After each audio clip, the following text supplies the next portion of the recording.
everyone. This is Larry. Can you please confirm if you can hear me? Hopefully I get everything set here. Hey, Larry. I can hear you, Larry. This is John. Hey, Rita. Hey, John. Hey. How you guys doing today? Good. How about you? Well, I'm hanging in there. I only have 40 minutes for the Zoom meeting. And so just as an FYI, if I get to the 40-minute and you get disconnected, just use the same link and connect back in. I came in right at the top of the hour so I can try to record this. And again, if you got questions, just go ahead. I am not the expert at the JMG processing. I've kind of learned on the fly with some training from the expert, Laura Crawford. But as I've kind of gone through some questions, answers, how can we do certain things, kind of just figured out some things to do for some of the sites. So there is some training material out there we'll go through. I'm trying to figure out how to turn on the record option. But if you got questions, again, I can meet with people.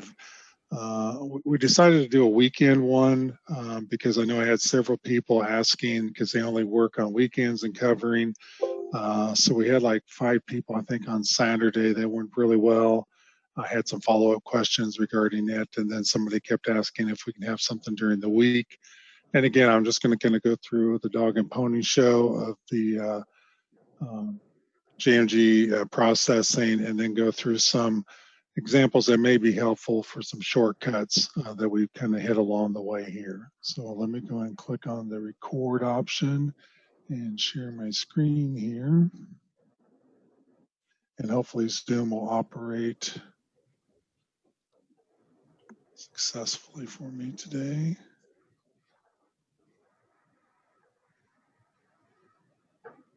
Come on now.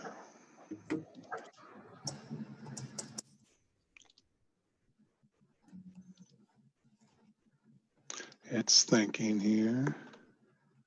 Okay, now it popped up on another screen. Now can I record?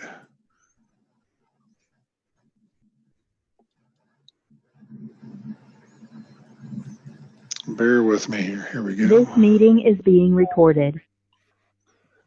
Okay, so what I'm going to go through in summary here is kind of go through a quick overview how to connect via ERDS.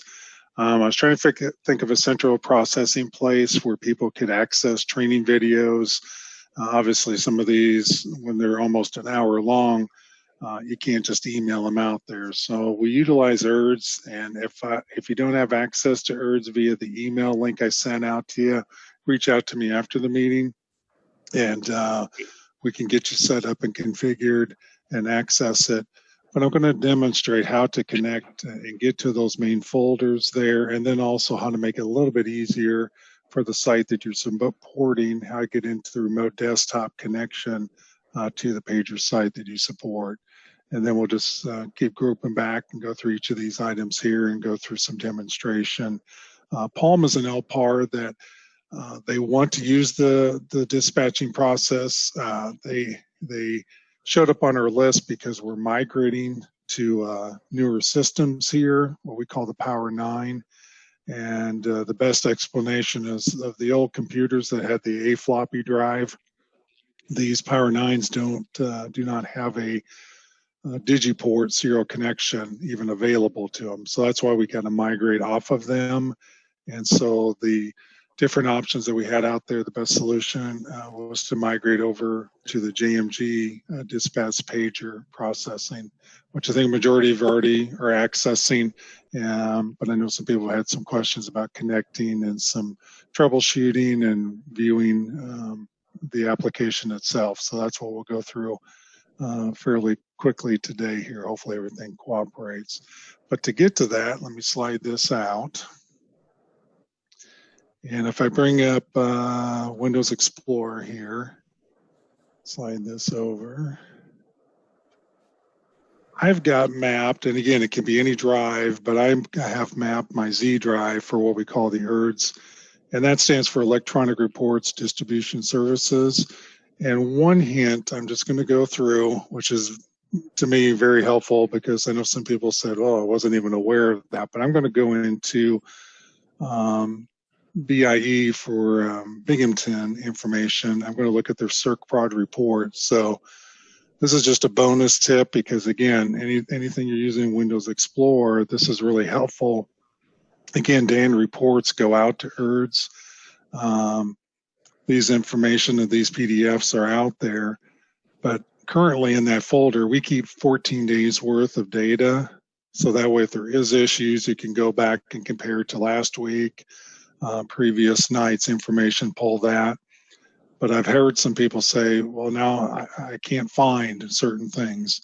But one thing I try to put in documentation when I send out and add people to ERDS is make sure you get this next part, that in Windows Explorer, when you're looking at a folder like here of 1,700 objects, yeah, you could sort by date here, try to figure out what's created today, but the quickest way is use the view group by date modified option.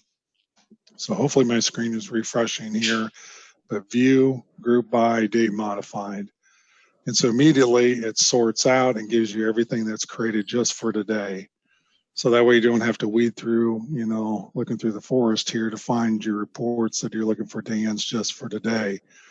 If you're out here before the day ends actually are streaming the data out, it'll just say yesterday. So you just keep hitting the F5 key, you know, if your reports will be coming out, depending on when your day ends, and other manifest jobs, whatever label files that we push out to ERDS, then you'll see this information. That way it just groups it, summarizes it really quickly for you.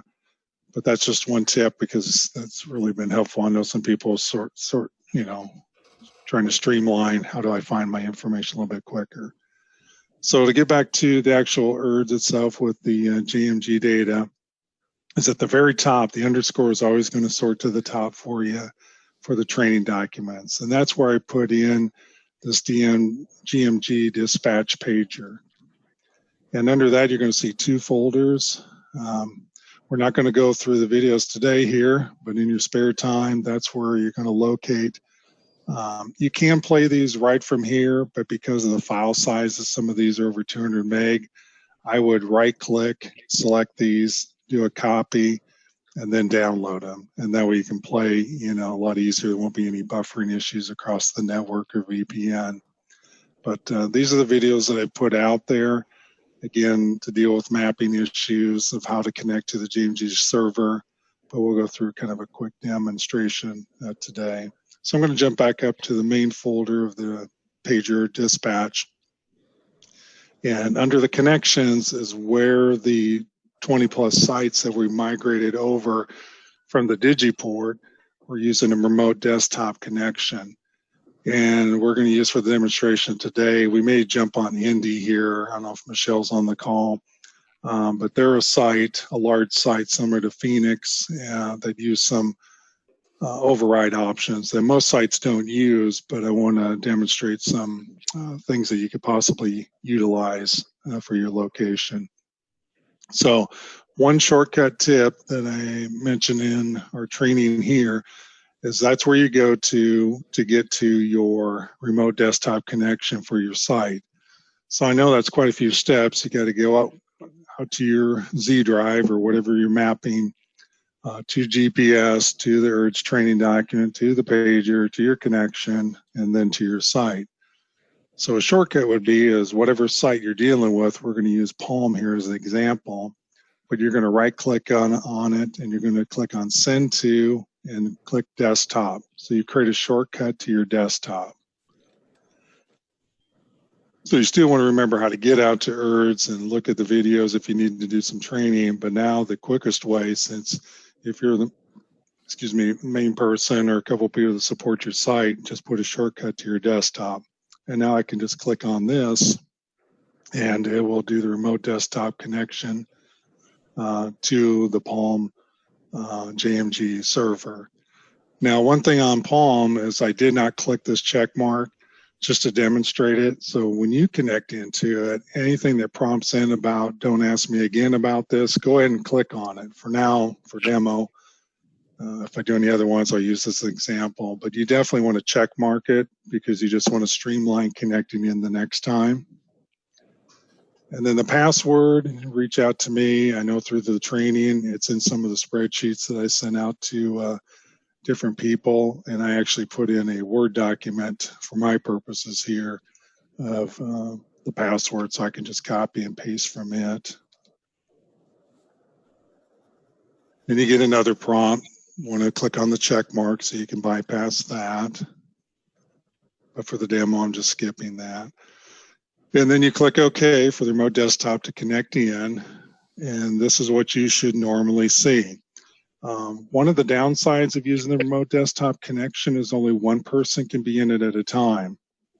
So what I've advised to some of the people is if you're sharing it with multiple people, you know, if you have somebody that works during the week and the weekend, and maybe they pop in and out reviewing something, open up down here, go ahead and do a start, type in Notepad, create something on the desktop like I've got here. So if somebody remotes into it, they know I'm currently trying to utilize it and test it. Also, if one person's on it and you're having issues, you can still do what we're doing now, use Zoom or use Microsoft Teams and share your desktop for troubleshooting purposes. So it's not like just one person's is the only one that can see the information, but at least technically for a remote desktop, only one person can see and access the screen at a time. So use the Notepad if you're getting knocked out of it. That way it'll at least show up for the next person. Oh, Larry's in on this. Need to reach out to him. So just a little tip there will be helpful. So a little bit quick overview of the pager application itself. As I tell people, when you come into this, you should see two screens. You're going to see FileZilla, which you won't do anything with other than just getting it started, and the dispatcher. And the main dispatcher tab here on the left needs to have green for the auto enabled and schedule task enabled. If you're like me and you accidentally click on something and you're like, oops, I shouldn't have done that, just click it again to re-enable it. To shut things down, if technically there's an issue that you're seeing a problem that, and you'll see this from time to time, some of the tables, if you add something, doesn't show up in the drop down. Sometimes the quickest thing is just to close the application down and reopen it back up. So I think Laura brought up if there's any security patches, the PC has to be rebooted. You may see it like this where nothing is running. So to start things is just start up FileZilla. You just double click that. There's nothing else to do. You can move it around or minimize it. And then I'm not too sure if it's a suitcase with straps here, but where it says dispatcher shortcut, that's what you'll double click and open up the dispatcher. First time you open it, you notice it doesn't have green lights here. So you want to toggle these. They went to red. I'm going to toggle them again to green. And that's it. That's all you need to do with it. What I advise to people, if you're looking at other screens of data, I'm going to click on the recipients tab. There isn't that much information that I put here for Palm for testing. But if it was smaller, for example, I advise people resize your screen. If I could do it correctly, resize it to make it bigger so you can see a lot more of your data out there in the processing. So hopefully everybody can see the dispatcher screen. And as Laura explained to us, when you add something new, you basically work from the right to the left. So to go over some of the brief explanation of the screens themselves, I'm going to click on the district and some routes here. And most sites are like this here. You're only going to have zone and district populations in there, and we'll get into some of these other entries. But you got to have the zone and district that you're sending from the iSeries. Keep in mind your pager menu processing on the Genesis application has not changed at all during this process migration. So all your setup on what publications you're monitoring, what zone and districts you're monitoring, that is still the same. There's some extra menus that have to be configured to say FTP that information to the server. But technically, the gatekeeper, the controlling Genesis pager menu is still the same. So the pager underscore mon job still runs, but your pager underscore TRM for transmission will stop running once you're migrated over to the JMG processing, because now the pager monitor also FTPs the files using the FileZilla here as the connection to send the pager messages through, which we'll demonstrate in a little bit here, some test data. But if you're adding another zone district, this is where you start. You have to go from the right to the left, because you can't add recipients, devices to a grouping unless you have the zone and district out there.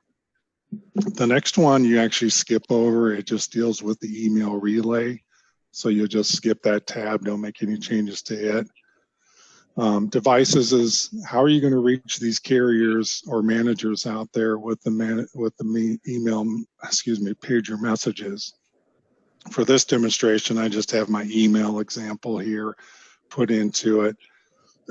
Excuse me. It can also be your cell phone number, vtex.com for Verizon. So any number of ways you can do those entries. That's how some of the field sites are getting their information via their cell phones or by email, or a combination of both. We've had some sites do that also. Then under the recipients tab, that's what really pulls the glue together, so to speak, between the districts and routes and the devices. What's also keep in mind is any of these tabs you can click on, and it's kind of like Excel, it'll sort it. So also if I click on district, you see the 1003 is brought together. So that way I can see I'm sending it to, and technically it's the same email twice. But under manager messages, we're going to get into that example of who that is going to go to for our testing. So that's the glue that brings both the devices and the districts together on who you want to send them out to once they're received. The next tab is scheduled. I'm going to click on it and do an edit so you can see what's in there. So basically a message, back on the old advanced wireless process, we used to have for Genesis the good morning and good night messages. Once we make the switch change over to the JMG, it no longer sends those good morning, good night messages, because it has the capability within the JMG menus here to send out good morning, good night messages. I highly advise having at least a good morning message going out, because that kind of signals that the application is running. And if you noticed here, we're going to loop back to it. I've got it set up to go to the manager message district. I could go down here, excuse me, if I click on edit, I could tell it to go to all districts, but depending on your site and volume, maybe you don't want a message going out. And I've noticed if you have a person in,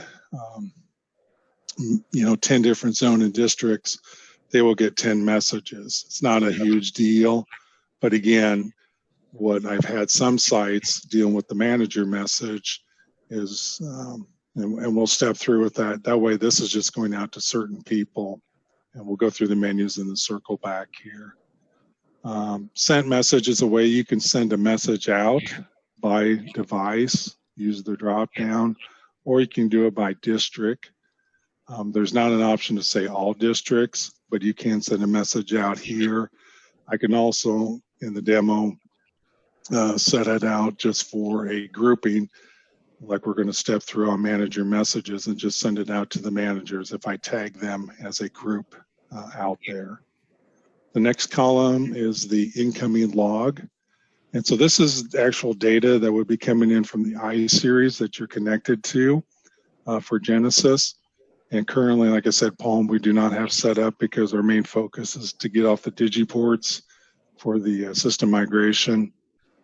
And they have not been using the pager processing for a couple of years. So we will circle back to them at some point to get them set up. And last but not least is the main menu, I call the dispatcher menu. which along with the incoming messages processing to say what it's, sending out, it's also logging sent messages or testing, as you see here, test from the pager going outbound. So that's a brief summary of the menus. Any questions at this point? That was kind of quick. So let's go back to the districts here, if I can get back. So we went through our overview of the dispatch application menus, and then we kind of already went through the starting and stopping of the applications.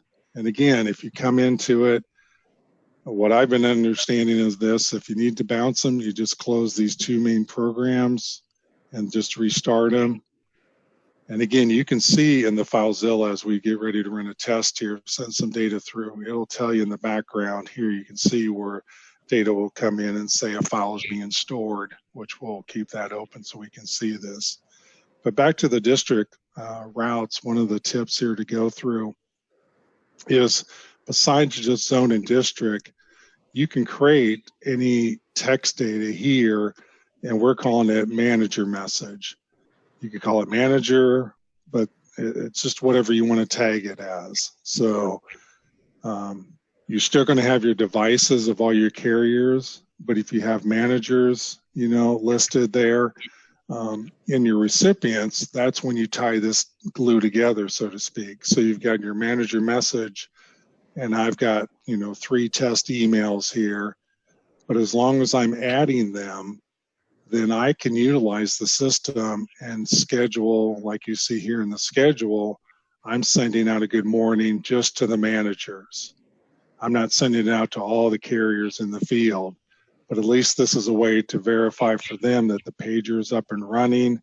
If they don't get a message, that's when they need to log in and do some research or maybe log a ticket that's we're not receiving anything from it.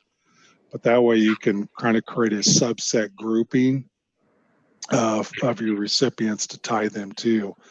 So as you notice here, under this last one, I added myself to it. Other than this test manager 123, I added my test Larry email to it.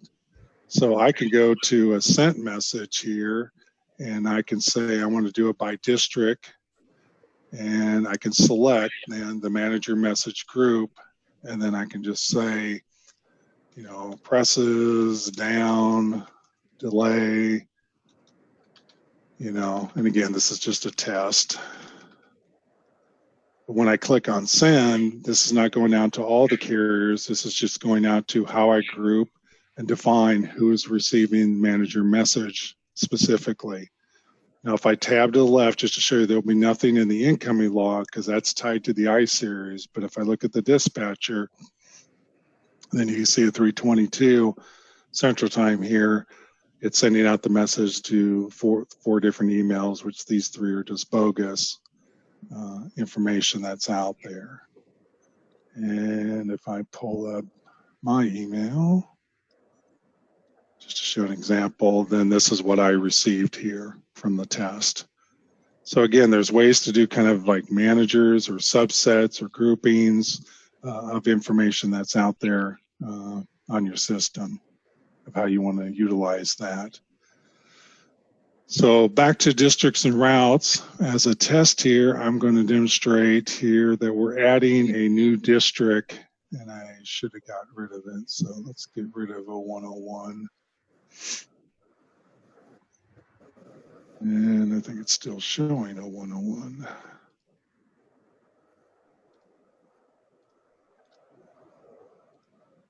Okay, so if we got a new district, we're going to be sending some data to. That's where I'm going to enter in here, zone and district, and it needs to be the 2-digit position 0101.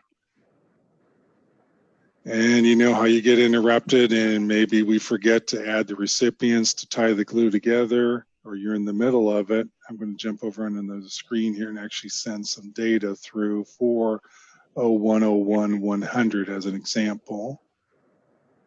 So bear with me, but watch the upper corner for the FileZilla here. We're going to send a test data file through. if it works correctly. Perfect. So this is what you'll normally see when there's data coming through. You can also spot check it here, kind of like how you did on the advanced wireless, where you can monitor the port and see the information coming through. This is what you'll see in the JMG if you go look at the FileZilla. So here's the timestamp, 324, that it saved this file successfully, this test file. If I go out here, I'm gonna look at my incoming log. It does take it maybe 15, 30 seconds sometime to process a file. But one of the issues that we're demonstrating here is I added 0101. That's my test record that I'm sending through. But if I look at my recipients, I don't have anybody assigned to 0101 yet. So that's where sometimes you'll be troubleshooting a problem, like they're not receiving these pager messages. Okay, this one actually came in, but if I look at the dispatcher, there's nothing going outbound for it. So it's processed the file, but it doesn't know what to do with 0101-100. So if I click on another useful tip here I found is under the utilities, view the error log. That is very helpful, and we'll go through. You can see previous days worth over a weekend if you're trying to, make sure it's everything covered that I have set up in there. And here it's telling me there's no devices for District 0101 out there. And this is just in Notepad that it opens up that. So I'm going to go and close it. And I'm going to go to the recipients, and I'm like, duh, yeah, I need to say, okay, for 0101, I can do drop down. And I need this to go to, let's just send it to Larry's second email. Another tip, if you've got a bunch of them to enter in for a different site, I just hit the tab key and notice it has a box around the Sunday. Now I can use space bar and that toggles the check mark. So all I have to do is tab space, just quickly to go through those. You can use your mouse, but sometimes it's hard to click, check, go through, but tab space is a little bit easier to go through some of these. So now I've got that entry in there telling it when an 0101 comes through, because keep in mind the JMG pager has, even though it sends out the publication code, it doesn't care what it is. It's strictly using the zone and district information that's being sent downstream. So I'm going to send another one of the tests through here for the 0100 and the screen here. And just a heads up, I got a reminder that in 10 minutes this meeting will end. So I'm sure I'll still be talking, just reconnect back in. And here we see the second entry here comes in. And again, I've got the same time for both records. Here's the test, but the incoming record came in. But now if I look at the dispatcher, now you see that 0101 went outbound successfully. It found in the recipients tab, it needs to go out to, this carrier that, again, we're testing, but whatever carriers you have listed, that's who's going to receive the message out there. The second tip to bring up that somebody brought up is, when do we use these screens over here for the message delivery? And the example to put together is, let's say you have a zone and district, but a certain route that I think in one of the sites that was asking the questions, and I'm going to go ahead and say new here. And again, you noticed over here, I've already got this entry called do not deliver. It can be whatever text you want to call this, but for our purposes, it's do not deliver. We do not want this to go outbound. So the way to handle that is over on this message delivery exception, you have to drill down to the route level. That's why only a few sites utilize this, because it's a lot of data entry, but you can drill down further. So what we're going to say, what I was getting back to, is that for a certain route 0101-999, that specific route is maybe 100 miles away. And even if a message comes in, we're not going to send the carryout to redeliver this. So what we can do is add an override here and tell it to basically reroute this to the do not deliver. And so when I add that entry in, basically it's going to look at these fields first of what data is coming in. And I'm going to go ahead and redo this, except I'm going to send in an 100 again. And then I'm also going to do a 999 to show you the difference.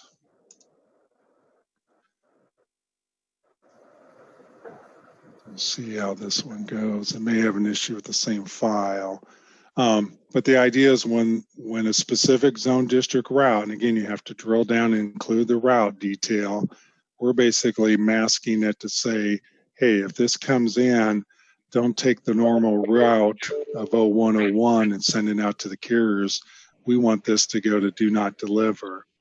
Now, keep in mind, do not deliver is not in my recipients. I could have it in there to go to just the manager so they're aware of that this came through, but I don't have to have a record for it. It'll show up in my utilities as an error.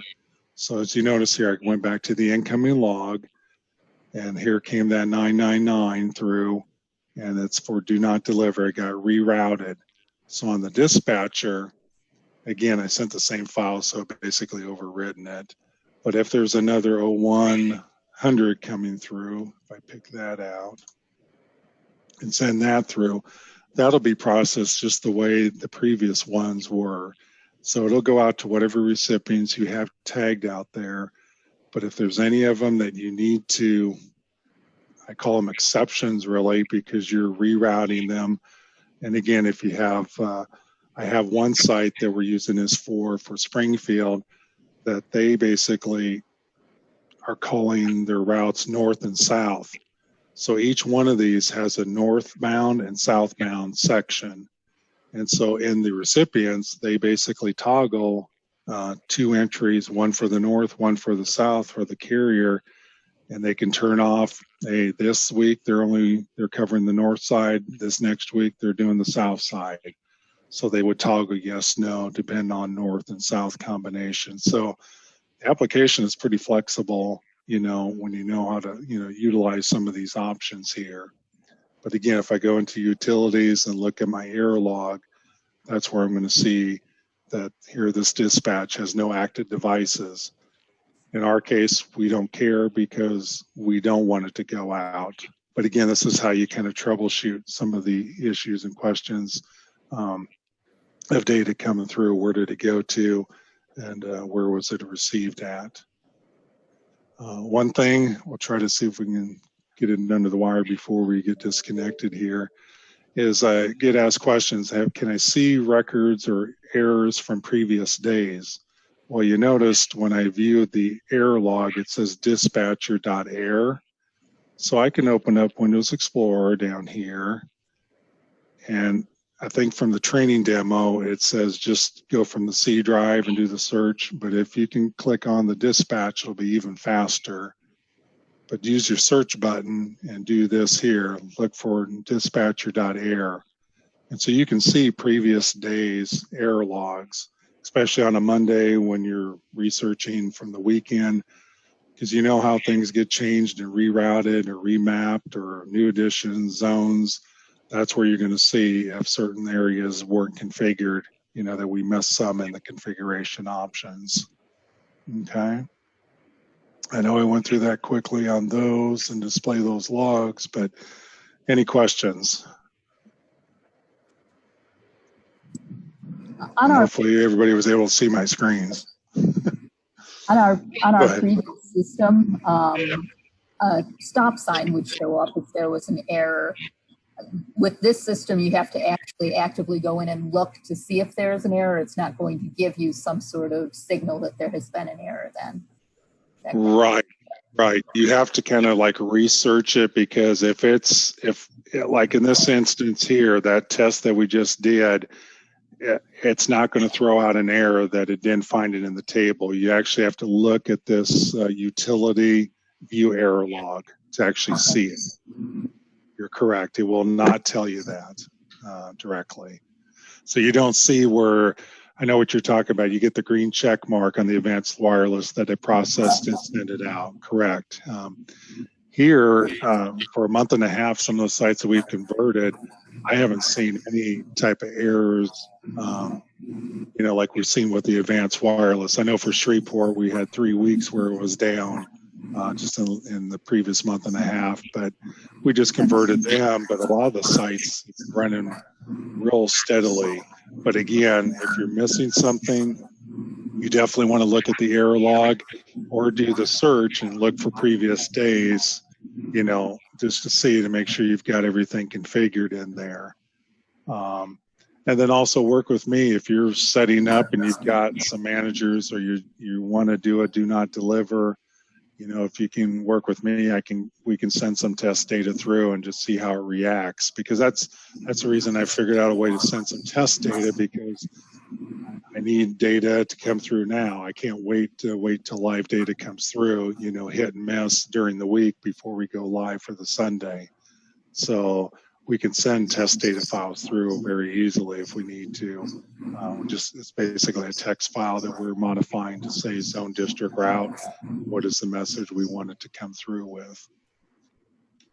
Thank you. You bet. Any other questions? Because I know I'm going to be disconnected here, but I'm not seeing a timer, guys. So trying to see if yeah, I got a minute and a half for questions. And again, if we continue on, that's fine. We can reconnect here, but Zoom only gives me 40 minutes. So ask away. Hey, Larry, you can open a ticket to have your time extended for your Zoom meetings. Oh, thank you. I'd appreciate that. You're welcome. No, we all experienced that when we first got our Zoom logons. So. Yeah, that's why I was trying to talk kind of more fast than normal, thinking, okay, 40 minutes, got to do this quickly here. Okay, thank you. Any of the people that are utilizing this have any suggestions that they've, and again, question answer time here. I'm not the expert, but I can reach out to people. But again, the sites that I've converted here seem to be running, you know, without any issues. I know Michelle, for Indy, we had a lot of override exceptions that she had to key in, and then we sent some test data through. We actually went into, just FYI, just to share this, we went into utilities, and again, this is more advanced. Don't just start changing things, but we went into the relay and changed this to something bogus. So that way we weren't sending out data, but it's a way if you got to test something out, that you're making some major district changes, but you don't want this to go out. You know, during the week, we can turn it off basically, but we just got to make sure we turn it back on. So.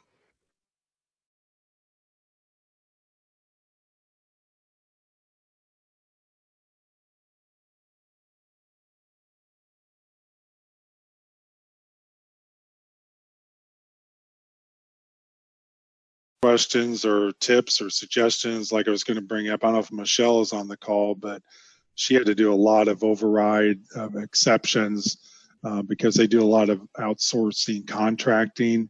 So that's why they had to utilize that override down to the route level to say, hey, these specifically go to these contractors and this set goes to this contractor. So it can be as flexible as just using the zone and district, which I think most of the sites that I converted just use that. But if you do have, like we kind of demonstrated, the manager messages, or if you've got, you know, they're looking at contracting things out with changes, you can drill down to that level if needed. But I don't know what questions or if anything else you guys have got. So Larry, it's Jane. So are you going to send us our passwords to get in to each site? Right. So if you're a site that I worked with, the original email that I sent, the OneDrive shared spreadsheet, if you go to the left, it's in the first column and just page down, and you'll see your server name and the password there. Okay. So the OneDrive that I sent out that to gather up, you know, your carrier, your cell phones, and all the zone and districts, it's in there. Okay. But if you have any questions or problems with that, you know, IM me and I'll give it to you. Not a problem. And it's similar, Jane, just like for the Midwest, we were set up, you know, with the RDC for the heir apparent that only one person, can be in it at a time. So same type of things there. The one thing I wrote down that I wanted to address is just to make sure you click on the upper X. You don't want to do the start button and shut down to log off. You click the X, so that way it keeps things up and running, because you want the pager program, the FileZilla, to always be operational. Same thing if you're familiar with the remote desktop on your Air parent. That's one key thing, is to make sure you click the upper X on the server at the very top of what you remote into. But if you have questions on that, reach out to me. Under Rita, for just FYI, there's another video that points to the IT directory, which there's a separate training, kind of goes more in detail how to send some of these test files if you're working with the site, and you want some test data or even live data, you want to resend it through to see how it gets flowed through the processing. You can easily do that, but reach out if you got any questions on that. But that's a different video on the Air, just to tell you the location of that. Well, we're getting ready to turn on that Louisville site. I've been working with Sherry this week, so we've got the rest of it set up. So I am going to be trying to send out some tests probably this week in preparation for going live with it on Sunday. Okay. Yeah, I'll send you a link just to make sure you see where to get that. But if you have questions, let me know. It's basically from the Des Moines system. You can just a copy and paste, and we can go through that real quickly. But that way, that's what I ran into. I started changing some of the sites and picking up messages on billing. I just needed some data to keep, to flow through for my testing. But that's kind of ugly to do all this search. It's like there's got to be a way to just send a test record through, with what you want a zone district combination. So. Okay. I was going to go back through some of the Genesis setup to make sure everything's there. Do you just want me to maybe schedule a quick meeting just to kind of go over it before we go into the weekend? You betcha. That'd be great. Great. That's all I got. Any other questions? Don't be shy out there. I've learned a lot by just trial and error, but like I said, doing that manager message thing, or like I said, we had Springfield that really, the way they explained it is they just needed north and south. So you could create an entry, text north and south, and we're remapping by that zone district route level. You have to go to the detail, but that way you can say, this is my north section, and only these people that are assigned in north receive the message. So there's flexibility in it, but that I didn't find out till kind of later in the game, trying to figure out how to accommodate some of the requests here. So, well, thank you guys for attending. And as always, if you got any questions, reach out to me. If I don't know it, I'll find somebody who does here. Well, But appreciate it. Before you hang up, I just got a quick question for Sue. You betcha. Sue, can you hear me? Yep, we can hear you, Charlie. Yep. Oh, okay. Just a quick question. I was just wondering if anybody since the last PC update has had problems with their computer getting blue screens. Ooh, I haven't heard that. I don't think I've even gotten the update, Charlie. You also said you got a recent update, correct? Yeah. It was like I think it was either Friday or Monday. It might have been Monday. And then since then, once a day or twice a day, today 3 times, I got blue screens. I guess I better put in a ticket. I don't think I got an update either. That's what I was going to ask you too, or if other people have gotten updates. I don't think I have lately here, but. All right, thanks. Hopefully I can get on tomorrow. I'm using my home computer right now. Good thing you did. Gotcha. Good luck, buddy. Thanks. And then Susan, for your team, if you want to set up a meeting, and again, combination, we can go through a little bit of the, maybe even use Louisville, depend on what your guys' schedule this week. But again, I know everybody's busy, but that video goes through a little bit more detail on what to check and ways to send some sample data if you have to. Well, what's better for you this week or next week? You tell me, and we'll make it happen. No. Well, I'm off to next 2 days.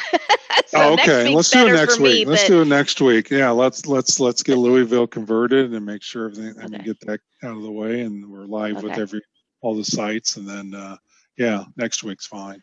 Okay. I would come in for you. You are that No, important to me. that's fine. No, I appreciate that. Hello, Larry. Okay. You'll be in those all day meetings like we've been for the last 2 days. It just means that I just want to, sweet talk him so I got a credit for when something else blows up and I want something. That's all that is. All you got to do is promise him Chinese food. That's true. That's true. I won't cook it, but I'll get it. We had several people on support on Saturday too, and it was good. It was good call.